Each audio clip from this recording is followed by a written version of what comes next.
Assalamualaikum warahmatullahi wabarakatuh. Halo semuanya, kembali lagi bersama saya Arum Wulandari. Pada kesempatan kali ini saya akan membahas tentang kodifikasi hukum dan unifikasi hukum di Indonesia. Nah, jadi materi ini sangat penting untuk dipahami bagaimana sistem hukum pidana kita berkembang dari masa ke masa, dari pengaruh kolonial hingga menjadi sistem yang kita kenal sekarang. Mari kita mulai saja materinya ya teman-teman. Aneka ragam bentuk hukum yang terdapat di Indonesia menyebabkan banyak terjadinya konflik hukum yang berkembang baik antar hukum yang tertulis maupun hukum yang tidak tertulis, atau bisa disebut juga dengan hukum adat atau hukum kebiasaan.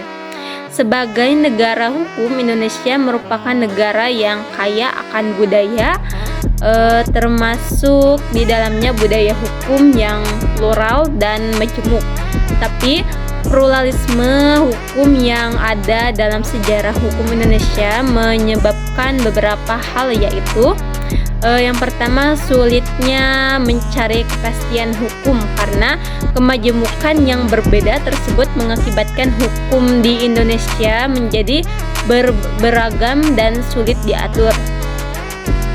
Persatuan dan kesatuan bangsa menjadi peraturan yang cukup menyulitkan dalam menyamakan persepsi masyarakat tentang suatu hal.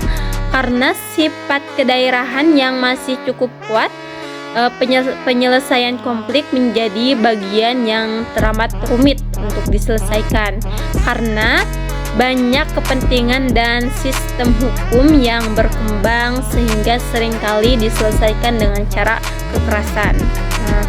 Otonomi daerah menyebabkan perpecahan karena membentuk opini tentang putra daerah dan putra pendatang, sehingga memunculkan diskriminasi. Sifat kedaerahan sangat menyulitkan menciptakan sistem hukum yang berjiwa kebangsaan. Sebab-sebab itu membawa akibat yang cukup untuk membentuk sistem hukum yang diinginkan. Akibat-akibatnya menimbulkan beberapa hal yang berimplikasi pada saat timbulnya suatu konflik, yaitu yang pertama, tidak adanya kepercayaan terhadap hukum negara dan lebih mengedepankan hukum adat.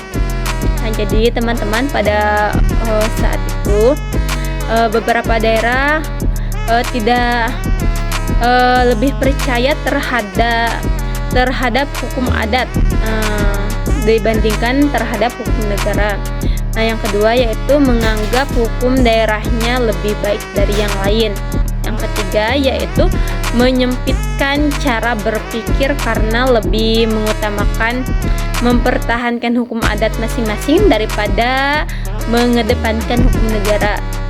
Nah, yang keempat yaitu untuk itu diperlukan penerapan kodifikasi dan unifikasi hukum terhadap hukum yang berlaku di masyarakat saat ini.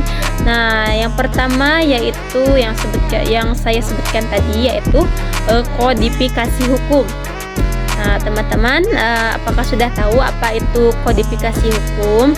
Nah, menurut Umar Said, kodifikasi hukum itu sebagaimana yang dikutip Sugiantari adalah membukukan hukum sejenis secara lengkap, sistematis menjadi satu dalam satu kitab undang-undang. Hal ini misalnya seperti hukum pidana dalam kitab undang-undang hukum pidana. Hukum perdata dalam kitab undang-undang hukum perdata, hukum dagang dalam kitab undang-undang hukum dagang. Tujuan umum dari kodifikasi adalah untuk membuat kumpulan perundang-undangan itu menjadi sederhana dan mudah dikuasai, tersusun secara logis, serasi dan pasti, kemudian agar didapat suatu kesatuan hukum dan suatu kepastian hukum. Nah, lanjut teman-teman, yang kedua yaitu unifikasi hukum. Menurut Umar Said, unifikasi hukum adalah penyatuan hukum yang berlaku secara nasional atau penyatuan pemberlakuan hukum secara nasional. Penyatuan hukum secara nasional untuk hukum-hukum yang bersifat sensitif, yaitu hukum-hukum yang mengarah kepada pelaksanaan hukum kebiasaan sangat sulit untuk diunifikasi karena masing-masing daerah memiliki adat istiadat yang berbeda, seperti contohnya undang-undang tentang pornografi yang banyak mendapat penolakan dari masyarakat di daerah yang menganggap jika undang-undang tersebut dilaksanakan akan mempengaruhi esensi pelaksanaan kegiatan adat di daerah mereka.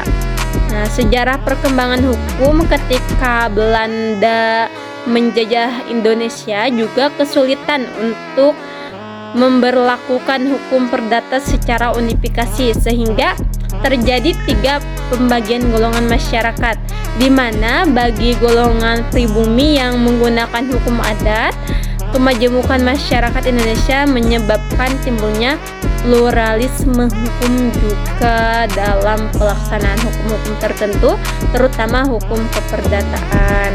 Oke, baik teman-teman, mungkin sekian yang bisa saya sampaikan. Kurang dan lebihnya mohon maaf. Wabillahi taufiq wal hidayah. Wassalamualaikum warahmatullahi wabarakatuh.